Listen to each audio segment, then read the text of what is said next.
I have a really fun story I'm going to read to you today. It's called Sweet Dream Pie. Look at that pie. Have you ever seen a pie that big? It's a very funny book, and it's only a tiny, tiny little bit scary. And it's about when the weather gets warm, which is what's happening outside right now. It was almost dawn on Willoughby Street when Pa Brindle lit the lantern and led Ma Brindle up to their dark attic to an old trunk draped in cobwebs. "I haven't slept a wink tonight," Pa said. "I've been craving a piece of sweet dream pie, just like the one you made me long ago." "The last time I made that pie, you ate too much," Ma grumbled, "and your dreams weren't sweet." There's that dusty old trunk. Pa Brindle blew the cobwebs off the trunk, then threw it open, and all the cats in the neighborhood opened one eye. An enormous mixing bowl, a great rolling pin, a gigantic pie pan, and a small brass bell glistened in the lantern light. "I'll be good this time," Pa promised. "One big piece of sweet dream pie, that's all I want." "Well then, I'll make it and you help," Ma agreed. "But if things get out of hand, don't blame me."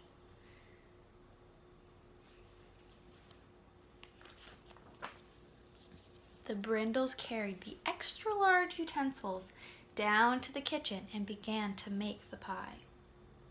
When the dough was ready, Ma rolled it out onto the table, and when she did, all the people on Willoughby Street, including little Amy McPherson, rolled out of their beds and onto the floors.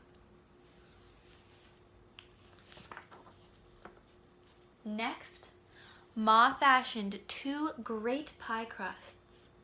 Then the Brindles began to toss every sweet thing they could find into the enormous mixing bowl.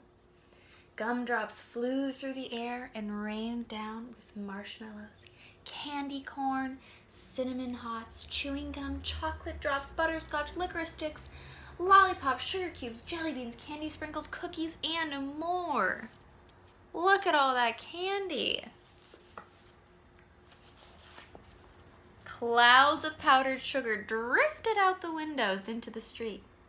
A chocolate tornado sprung up and whirled out the door, knocking Johnny Lunds, who was trying to deliver newspapers, off his bicycle. There's that chocolate tornado. Whew. The enormous mixing bowl began to glow. A thick, sweet syrup bubbled up and oozed down the sides. The Brindles poured the filling into the giant pie pan, then wrestled the top crust into place.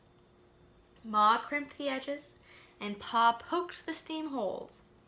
The crust began to move, as if things inside were trying to get out.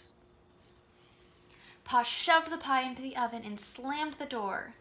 Quickly, he turned the oven dial past bake, broil, and roast to a setting that simply said, "Special."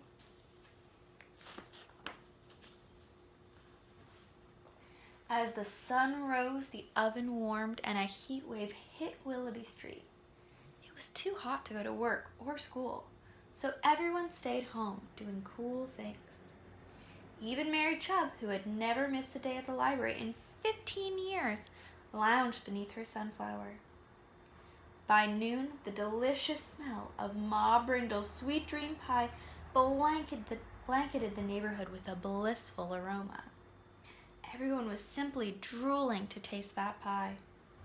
Even baby Robbie stuck out his tongue, thinking he could lick the sweetness from the air. The heat wave raged on into the afternoon. It was so hot, all the air conditioners stopped working. No one was cool except for Perry Arbuckle, who filled the tub in his conservatory with ice cubes and sat in it.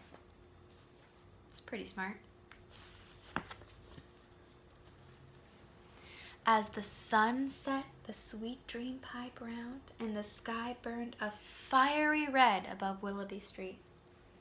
It was too hot to eat much, so everyone just picked at dinner and thought about the pie cooking in Ma's kitchen.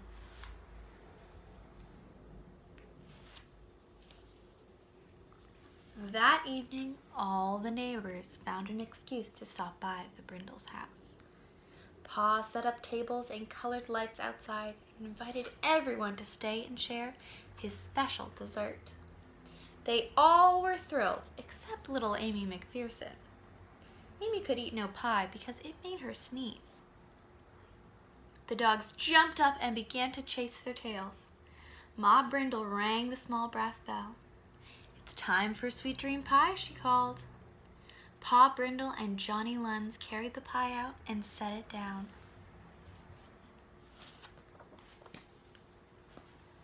Steam rose up from the pie, and a thick fog settled over the neighborhood. Standing side by side, the Brindles blew upon the pie to cool it. A welcome breeze sprang up, whirling napkins and party plates into the air and clearing the fog. For the first time in 13 hours, Willoughby Street cooled down. Ma cut the pie as the neighbors lined up. "Now be careful," she warned. "This pie is very rich. One slice is all you need." No one had ever tasted anything like Ma Brindle's sweet dream pie. It was so sweet, happy tears just rolled down everyone's cheeks. "Don't eat too much," Ma kept saying. "Only one piece or you'll be sorry." But no one listened. They all helped themselves to sweet thirds and fourths. Pa Brindle broke his promise. He gobbled down sweet sixths and even sevenths. Poor Inky King ate so much, he looked as if he had swallowed a bowling ball.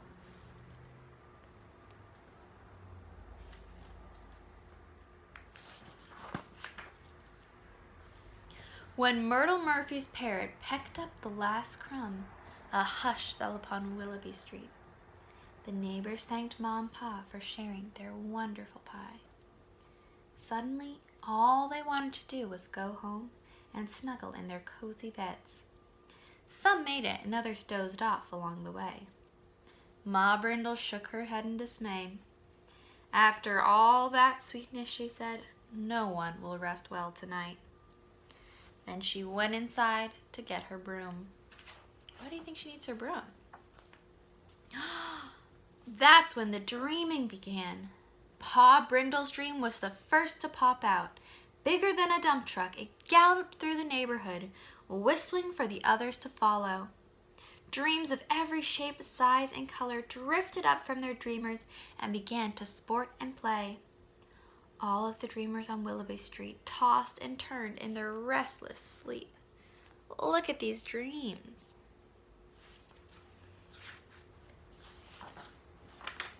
Ma Brindle had never seen so many wild dreams.